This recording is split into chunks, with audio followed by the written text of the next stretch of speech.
Hello, I'm inmate 24601 from Folsom Labor Solutions, calling on behalf of Sisyphus Credit, where the interest is always greater than the payment. Your account is 3 months past due, and you are required to pay the account balance in full, plus penalties. Your reference number is 6012 Grade Teen /M-00000000009. Please write that down for your convenience to access your case files in future. This call is being recorded, and anything you say can and will be used against you in a court of law.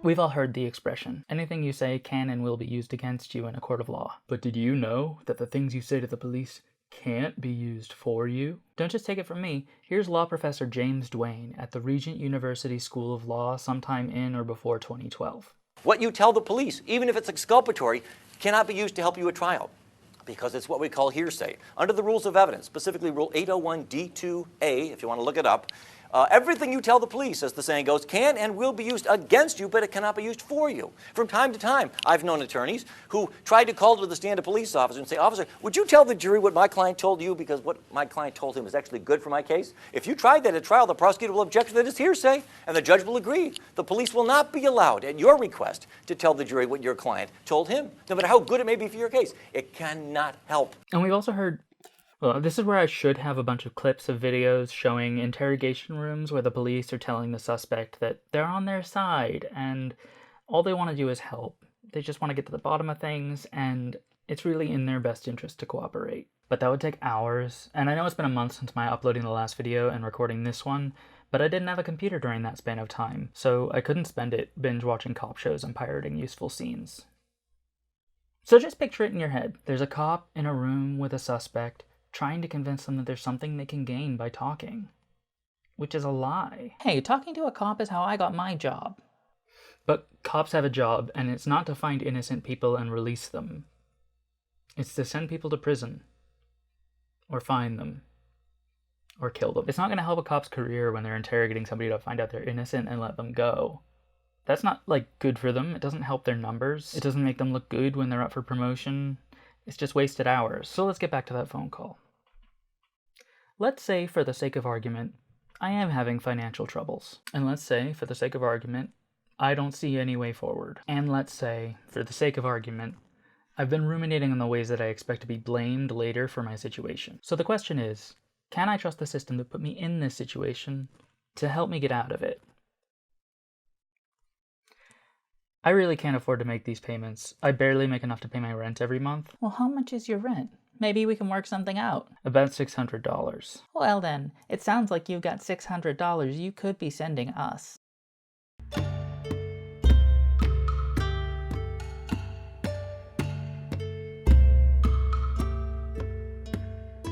I've said before on here that one of the basic strategies for exercising power is to offer your subordinates one metric by which their behavior is going to be evaluated, and then judge them by a different one. Sisyphus told his wife, Merope, to cast his body into the street upon his death, rather than arrange for a proper burial, to prove her love and loyalty to him. But when he reached the underworld, he told Persephone that his wife had been cruelly disrespectful, and that he needed to return above to scold her. I've wondered what happened to Sisyphus' wife after that.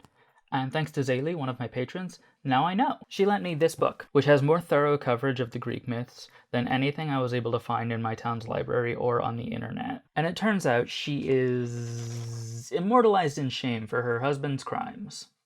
Merope is one of the Pleiades. She's the one you can't see even if you're looking on a clear night and there's no light pollution. I have no idea how many of them you can see now. According to the myth, you can't see her because she's hiding her face in shame. Because of the 7 sisters, she's the only one whose husband is condemned to the underworld and who was a career criminal.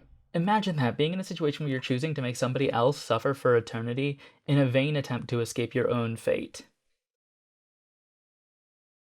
Well, maybe sometimes it's not as voluntary as others. Sisyphus is more like the cop than the prisoner in this story, because he became a king of his own volition, and because he thought that wielding power over other mortals would make him more like the gods. These roles of authority, king, police, debt collector, they claim that they have something good to offer you, but they never do. Power uses your goodwill against you. Doing what power asks is a setup.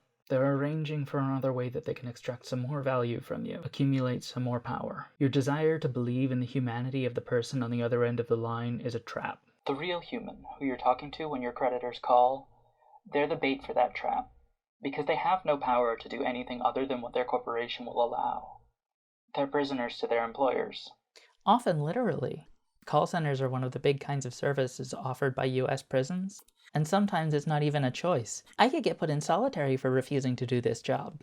Just like Merope's marriage was a trap, baited by her husband with the idea of loving devotion. That's why it's impossible to get a real person on the line when you're trying to call in your warranties, but it's easy as fuck to talk to a real person when you're trying to pay your debts. It's not because they decided they wanted to be gentle and compassionate during this difficult moment in your life.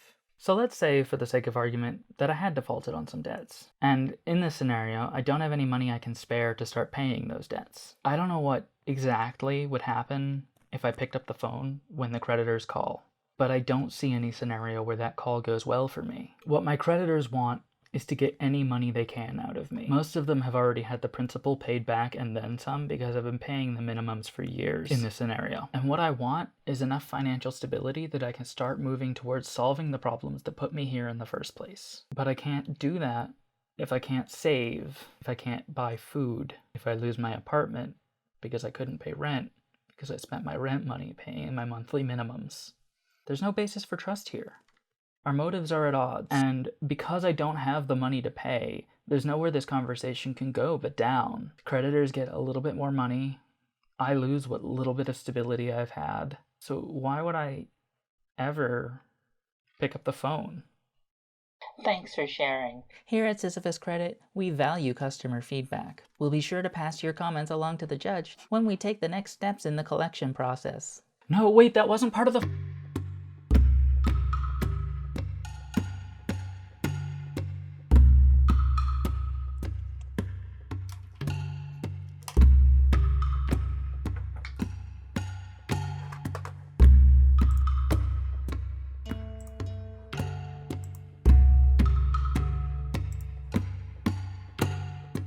Hey, thanks for watching. This was definitely my most ambitious production so far, so if you enjoyed it, please give it a like. It really does help a lot, and it means a lot to me personally.